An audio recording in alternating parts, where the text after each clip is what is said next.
ታላቁ ዐቢይ ጾም። በስመ አብ ወወልድ ወመንፈስ ቅዱስ አሐዱ አምላክ አሜን። አንድ አምላክ በሚሆን በአብ በወልድ በመንፈስ ቅዱስ ስም እናምናለን፣ ዛሬም ዘወትርም ለዘላለሙ አሜን።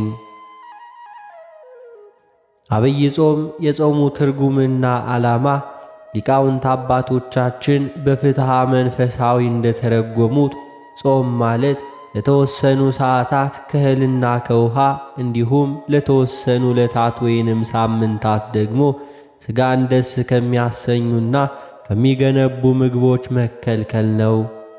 በመሠረቱ የጾም ዋነኛ ዓላማው የሥጋን ፈቃድ ለነፍስ ፈቃድ ማስገዛት መቻል ነው። የዐቢይ ጾም ጀማሪና ዐቢይ ያሰኘው ምክንያት ቅዱሳት መጻሕፍት በስፋት እንደሚመሰክሩት ጾም በሕገ ኦሪትም ሆነ በሐዲስ ኪዳን በሚገባ የታወቀና የተረዳ ሥርዓተ ሃይማኖት ከመሆኑም በላይ ከጥንት ጀምሮ ሕዝበ እግዚአብሔር ሲጠቀሙበት የኖረና ያለ ቀዋሚ መንፈሳዊ ሕግ ነው። ለጌትነቱ ክብር ይግባውና መድኃኒታችን ኢየሱስ ክርስቶስ ትንቢትንና ምሳሌውን ለመፈጸም ወደ ገዳመ ቆሮንጦስ በሄደ ጊዜ 40 መዓልትና 40 ሌሊት ከጾመና ከጸለየ በኋላ የጽድቅና የመልካም ሥራ ሁሉ ተቃራኒ የሆነውን ክፉውን ጠላት ዲያብሎስን ፍጹም ድል በመንሳት በጥምቀቱ ሀብተ ልደትን ለሰጠን ለእኛም ጾም መንፈሳዊ የድል መሣሪያ እንዲሆን ባርኮልን በቃልና በተግባር በሚገባ አስተምሮናል። አካለ ክርስቶስ የሆነችውና በደሙ የዋጃት ቤተ ክርስቲያንም አምላኳንና ዳኟን አብነት አድርጋ ዘወትር በጾምና በጸሎት በመትጋት ዘወትር የሚፈታተናትን ጠላት ዲያብሎስን እንደ ጌታዋ ሁሩ እምኔ ሰይጣን ጠላቴ ሆይ በኋላዬ ውደቅ እያለች ፈተናውን በአሸናፊነት በመወጣት ድል ስትነሳ ኖራለችና ዛሬም ወደፊትም ድል ትነሳዋለች።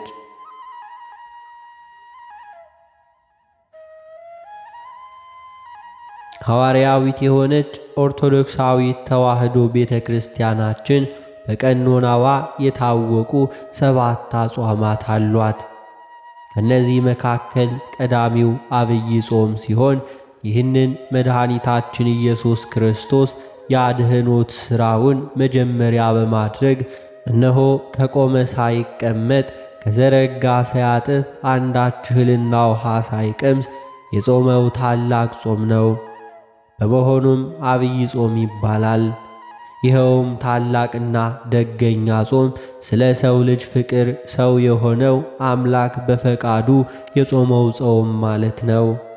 ደገኛ ያሰኘው ሥርዓት ጾሙ የተመሠረተው ወልደ አብ ወልደ ማርያም በሆነው በመድኃኒታችን በኢየሱስ ክርስቶስ ስለሆነና ጥንተ ጠላታችን የሆነው ዲያብሎስን ጌታችን ፈጽሞ ድል የነሳበት ጾም በመሆኑ ነው።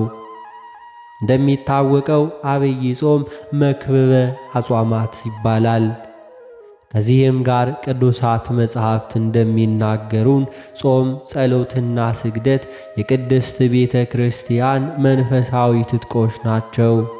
ስለዚህም እሊህ ትጥቅ የጨለማው ገዥና የሐሰት አባት የተሰኘ ዲያብሎስን እንደ መምህራችን ክርስቶስ ተዋግተን ፍጹም ድል የምንነሳባቸው ልዩ መሣሪያዎቻችን መሆናቸውን ቅዱሳት መጻሕፍት በግልጥ ይናገራሉ።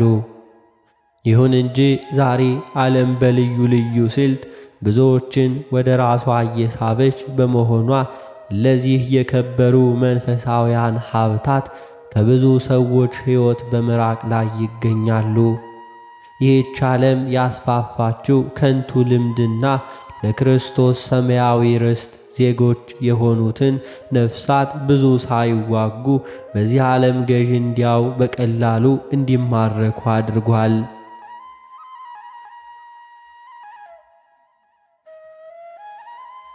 የጾም ጥቅም ቅዱሳን አበው ሊቃውንት እንዳስተማሩት ጾም የትዕግሥት መሣሪያ፣ የአርምሞ መገኛ፣ የአብ ንስሐ ምንጭና እንዲሁም የመልካም ተጋድሎ ሁሉ መሠረት ነው።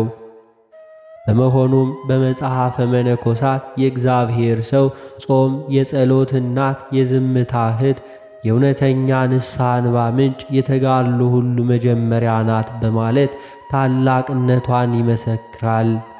እኛም መዝገበ በረከት ከሆነው አምላክ ዋጋ እንድናገኝ ጾማችን የልምድ ጾም መሆን የለበትም።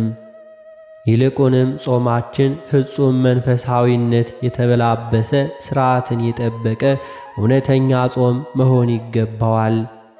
እውነተኛ ጾም በመሠረቱ ጾም ከእህልና ውሃ ብቻ መከልከል አይደለም። ነገር ግን ጾም ማለት እግዚአብሔር አምላካችንን ከሚያሳዝንብን ተግባር መቆጠብ እንዲሁም ራስንና ሌላውን ሰው ከሚጎዳ ማናቸውም አድራጎት ሁሉ መከልከል ማለት ነው። ስለሆነም ጾም ሁለንተናዊ የሕይወት ለውጥ ካልታየበት ረብ ጥቅም የለውም። ኢትዮጵያዊው የዜማ ሊቅና የቅዱሳት መጻሕፍት መተርጉም የሆነው ቅዱስ ያሬድ በፍቅር በመጽናት ዓይን ክፉ ነገር ከማየት ይጹም፣ አንደበት ክፉ ከመናገር ይጹም፣ ጆሮም ክፉ ከመስማት ይጹም ሲል በጾመ ዱጋው በአጽንዖት የዘመረውም ለዚህ ነው። ከዚህም ትክክለኛ ጾም ማለት ሁለንተናዊ ሕዋሳትን ከክፉ ሐሳብ፣ ከክፉ ንግግርና ተግባር መከልከል መሆኑን እንገነዘባለን።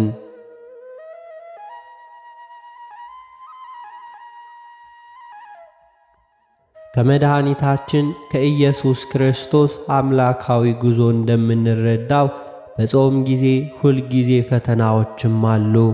ምክንያቱም ጾም መንፈሳዊ ሰልፍ ነውና። ይሁን እንጂ በክርስቶስ ያመኑ ሁሉ የጠላትን ፈተናዎች ሁልጊዜ በድል ይወጧቸዋል። እነሆ ፈታኙን እንደ መምህራቸው ክርስቶስ ሆሮ እምኔዬ ሰይጣን፣ ጠላቴ ሰይጣን በኋላዬ ሂድ ብለው ድል ይነሱታል። መድኃኒታችን ኢየሱስ ክርስቶስ በመዋዕለ ስብከቱ ሲያስተምር የጽድቅ ጠላት የሆነው ዲያብሎስ በጾምና በጸሎት ኃይል ካልሆነ በቀር በሌላ ድል እንደማይነሳ በግልጽ የጾምን ኃይል አስረድቷል።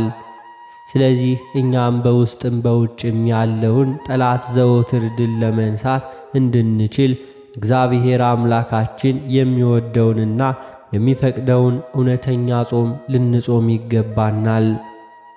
ብርሃነ ዓለም ቅዱስ ጳውሎስም ቀኖቹ ክፉዎች ናቸውና ዘመኑን ዋጁ ሲል እንዳስገነዘበው ቤተ ክርስቲያን በዘመናችን ከመቼውም በበለጠ ብዛት ልትጾምና ልትጸልይ ይገባታል።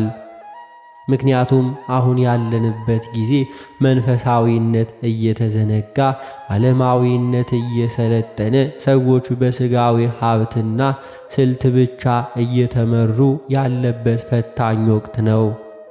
ሰይጣን የሕይወት እንጀራ ክርስቶስን በዳቦ የሥልጣናትን ኃያላት ጌታ ወልድን በትዕቢት እንደዚሁ የዓለማትን ጌታ በኃላፊና በጠፊ ገንዘብ ከፈተነ በእኛ ላይ ልዩ ልዩ ፈተና ሊያመጣ ምንስ ያስደንቃል? ይህ ረቂቅ ጠላት ብዙዎችን ቢያስትና የፈተናዎቹን ስልቶች እየለዋወጠ ቢታገላቸው ልንደነቅ አይገባም።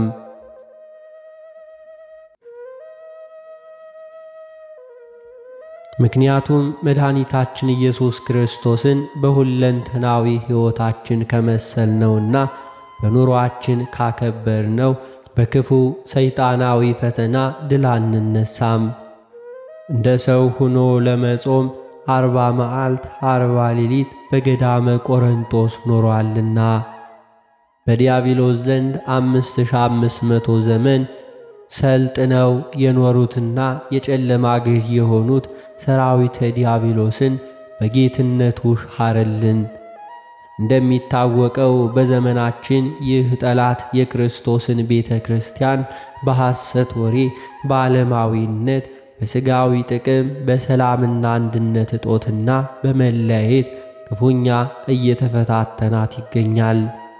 ይሁን እንጂ እርሱንም ሆነ ማደሪያዎቹን ስምህ የማይሞትና የማይለወጥ ዘላለማዊ ነው ተብሎ የመሰከረለትን መግረር የጸር የሆነውን የጌታችን የኢየሱስ ክርስቶስን ሕያውና ቅዱስ ስም ጋሻና መከታ አድርገን እንደዚሁ ሁሩ እምኔ ሰይጣን እያልን ልንቃወማቸውና ፊት ልንነሳቸው ይገባናል። ቅድስት ቤተ ክርስቲያን ጾምን ቀድሱ፣ ጉባኤውን አውጁ በሚል የነቢየ እግዚአብሔር ኢዮኤል ኃይለ ቃል መሠረት በመላው ዓለም የምትገኙ ኦርቶዶክሳውያን ወገኖቻችንን በእግዚአብሔር ቃል ለማጽናናትና በአንድነት አጽንቶ ለመጠየቅ ታላቅ የስብከተ ወንጌል ጉባኤ ዘርግታ የሕይወት ማዕድ አዘጋጅታ ለሕዝበ ክርስቲያኑ ሁለንተናዊ ሕይወት በእጅጉ የሚጠቅም ሥራ የመሥራት መንፈሳዊ ልምድ አላት።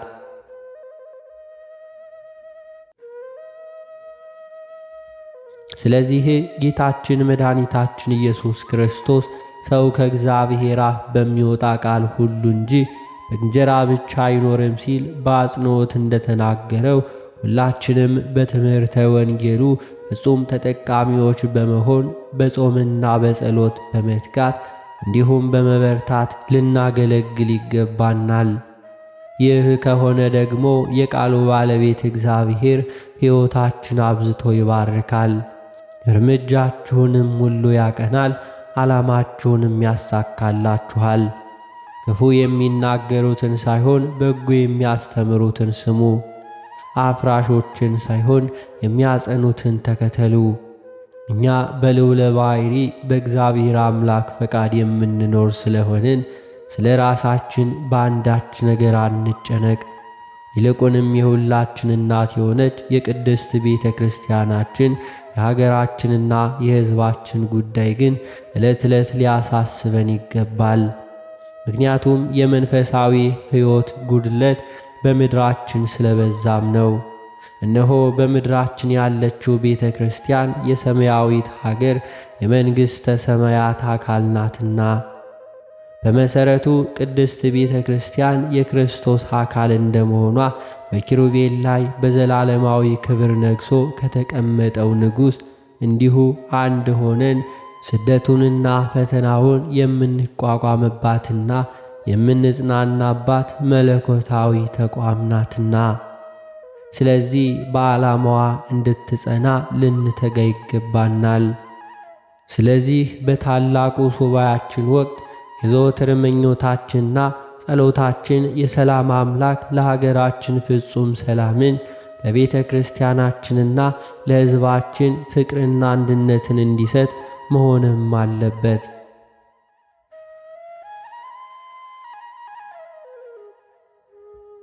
ይልቁንም በዚህ ዘመን የቤተ ክርስቲያን አባቶች ስለ ቅድስት ቤተ ክርስቲያን ተግተው ሊጸልዩ ይገባል። ምዕመናንም ስለ አባቶች ተግተው ሊጸልዩ ይገባል። እኔ ያልኩት ብቻ ይሁን የሚል ስሜት በነገሰበትና መደማመጥ በጠፋበት በዚህ ጊዜ ሁሉንም ወደሚሰማና ለጥያቄዎቻችን ሁሉ ተገቢውን መልስ ወደሚሰጥ አምላክ ከልብ ልንጸልይ ይገባል። ስለ ሀገራችን ሰላምና ስለ ሕዝባችን ሕይወት ወደ እግዚአብሔር ዘወትር ማመልከት ተገቢ ነው። መድኃኒታችን ክብር ይግባውና በጾም ጊዜ ከጠላት ዲያብሎስ ለቀረቡለት 3 ፈተናዎች መልስ የሰጠው በቅዱስ ቃሉ መሆኑን ቅዱስ ወንጌል በሚገባ ይነግረናልና። ይህም በጾማችንና በጸሎታችን ወቅት ለሚያጋጥመው ማንኛውም ፈተና ተገቢውን መልስ የምናገኘው ከእግዚአብሔር ቃል መሆኑን ያመለክታል። ክርስቶስ ቅዱሳት መጻሕፍትን እየጠቀሰ ለጠላት መመለሱ ለእኛ አርያና ምሳሌ ለመሆን ነው። ይኸውም በጾማችን ወቅት ቃለ እግዚአብሔርን አብዝተን ልናነብና በማስተዋል ልንሰማ እንደሚገባ ያስገነዝበናል። እነሆ ቅድስት ቤተ ክርስቲያን በመላው ዓለም የሚገኙ ኦርቶዶክሳውያን ወገኖቻችን ሁሉ አብይ የወንጌል ጉባኤ በወርሃ ጾም የማዘጋጀት ልምድ አላት። ስለዚህ በየአቅራቢያችሁ ባሉ አብያተ ክርስቲያናት ዘወትር በመገኘት ቃለ እግዚአብሔር ልንማርበት ይገባል።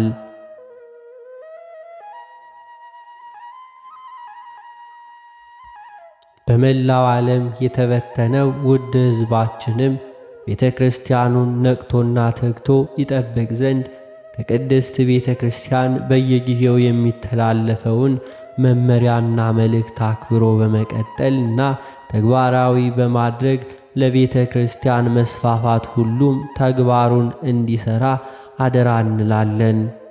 እግዚአብሔር አምላክ ቸርነቱን ባርኮ የሰጠንን ይህንን ወርቃማ የሥራ ጊዜ ሁላችንም በሚገባ እንጠቀምበት። ይልቁንም ጊዜው የጾምና የጸሎት ጊዜ ነውና በእውነት ለእውነት እንጹም።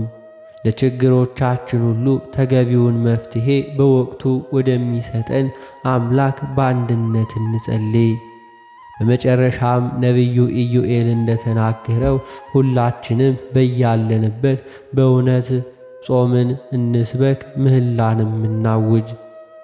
ይህ አብይ ጾም የተለያዩ ስያሜዎችም አሉት። አንደኛ አብይ ጾም ይባላል። ጌታ ከተጠመቀ በኋላ የጾመው የ40 ቀን ጾም በመሆኑ እንደዚሁም አብይ እግዚአብሔር ወብዙኃ ኮቴቱ አብይ እግዚአብሔር ወአብይ ኃይሉ የተባለ ጌታ የጾመው ስለሆነ ነው። ሁለተኛ ሁዳዴ ጾም ይባላል። ሁዳድ ማለት ሰፊ የመንግሥት እርሻ ወይም ማንኛውም የሕዝብ ብዛት ያለበት ስፍራ ሁሉ ሁዳዴ የሚባል ሲሆን ሁዳዴ ጾም የተባለው በጾም ቀናት 55 ቀናት ስለምንጾመው ጾሙም ጌታችን መድኃኒታችን ኢየሱስ ክርስቶስ ስለ ጾመው ነው። ሦስተኛ ባተ ጾም ይባላል። ይህ ማለት የጾም መግቢያ መባቻ ወይም ጾሙ የሚሰፋበት በዓት ማለት ነው። አራተኛ ጾመ ዓርባ ይባላል። ጌታችን መድኃኒታችን ኢየሱስ ክርስቶስ 40 ቀን ስለ ጾመው ነው። አምስተኛ ጾመ ኢየሱስ ይባላል። ይህም ራሱ ኢየሱስ ክርስቶስ ጾሞ ጹሙ ብሎ ስላዘዘን ነው። ጾመ ሙሴም ይባላል። ይህ ደግሞ ቅዱስ ያሬድ በዘወረደ ሰኞ እዝል ከመይቤ ሙሴ ሙሴኒ ይቤ በውስተ ኦሪት እያለ በጾመ ድጓው ስለዘመረ ነው።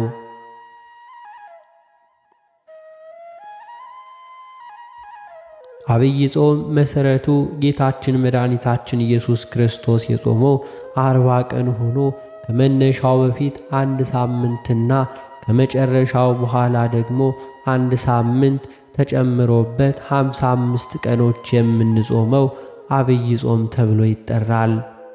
የመጀመሪያው አንደኛ ሳምንት የዝግጅትና የመለማመጃ ጊዜ ሲሆን የመጨረሻው 1 ሳምንት ደግሞ የጌታችንን ሕማማት የምናስብበት ሳምንት ነው።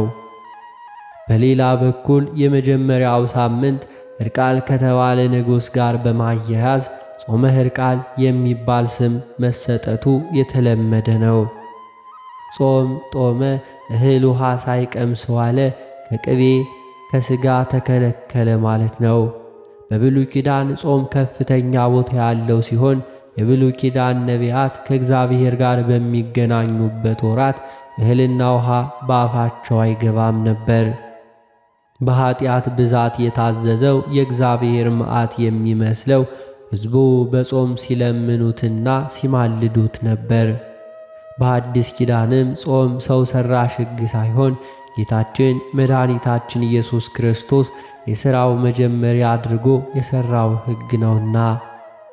ይህ ብቻ ሳይሆን በቁራኝነት አብሮ የሚኖር መንፈስ ርኩስ ሰይጣን በጾም የሚወገድ መሆኑን መድኃኒታችን ኢየሱስ ክርስቶስ ተናግሯል። ቤተ ክርስቲያንን እንዲያገለግሉ የታዘዙ ሐዋርያትም በየጊዜው ከመንፈስ ቅዱስ ትእዛዝ የሚቀበሉት በጾምና በጸሎት ላይ እንዳሉ ነበር። ለስብከተ ወንጌል የሚያገለግሉ ዲያቆናትና ቀሳውስትን የሚሾሙት በጾምና በጸሎት ነበር። እነ ቆርኔሌዎስ ያላሰቡትን ያዩና ያገኙ የነበረው በጾምና በጸሎት ፈጣሪያቸውን ለምነው ነው።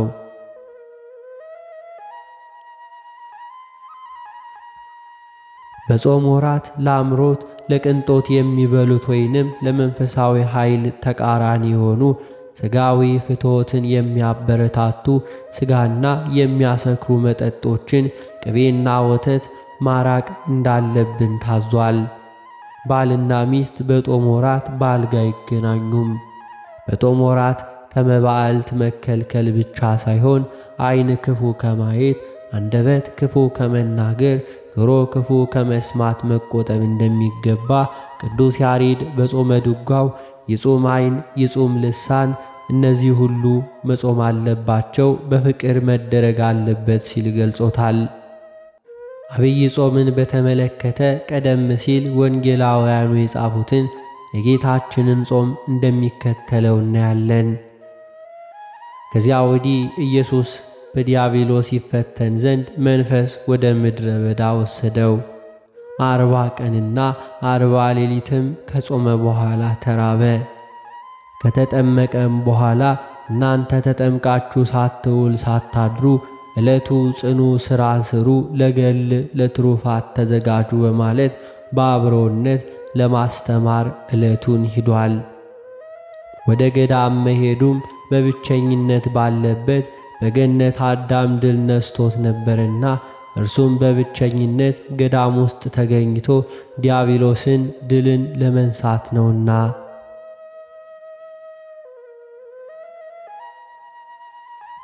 የአብይ ጾም መግቢያ የሆነው የሰኞ ዋዜማ እሁድና ከእርሱ ጋር ተያይዞ ያለው የሚቀጥለው ሳምንት ዘወረደ ይባላል።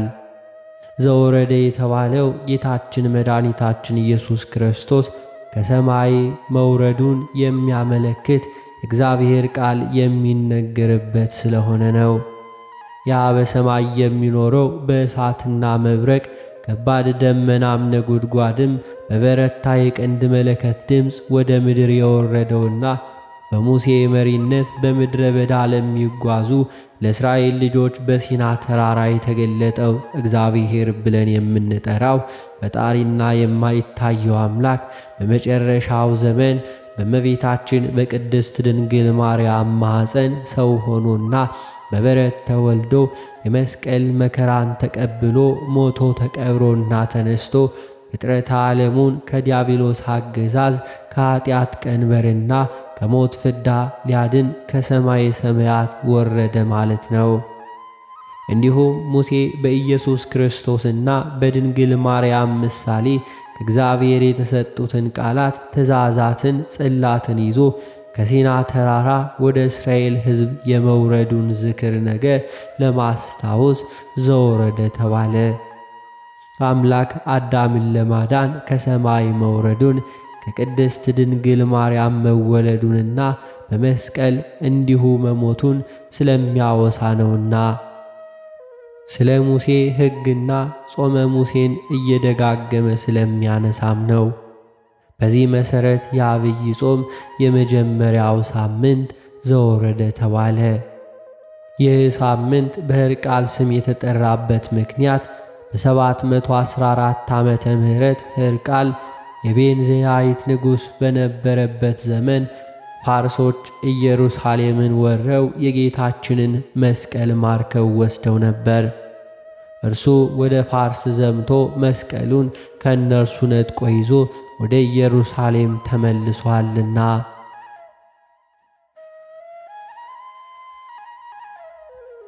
ከመዋጋቱ በፊት ሐዋርያት በሲኖዶሳቸው ነፍስ የገደለ ሰው እስከ ዕድሜ ልኩ ይጹም ብለው ሥርዓት ሰርተው ነበርና እርሱም ጾሙን ፈርቶ ነበርና በኢየሩሳሌም የነበሩ ምዕመናን ይህን ሐሳብ ደግፈው የአንድ ሰው ዕድሜ ቢበዛ 70-80 ነው፣ እንደዚሁም ጠላታችንን አጥፋልን እንጂ እኛ ተከፋፍለን እንጾመዋለን ባሉት መሠረት 5 ቀን ተከፋፍለው ጾመውለታል። ያላወቁት አንድ ጊዜ ጾመውታል። ያወቁት ግን ቀድሞ ሐዋርያት ጾመውታል ብለው ሥርዓት አድርገው በየዓመቱ የአብይ ጾም መጀመሪያ ላይ የሚጾሙት ሆኗል። ይህንንም መሠረት በማድረግ ቅድስት ቤተ ክርስቲያናችን ከጌታችን ከመድኃኒታችን ኢየሱስ ክርስቶስ ጾም የመጀመሪያውን ሳምንት ጾመ ሕርቃል በሚል ስያሜ ሰይማ እንዲጾም ታደርጋለች።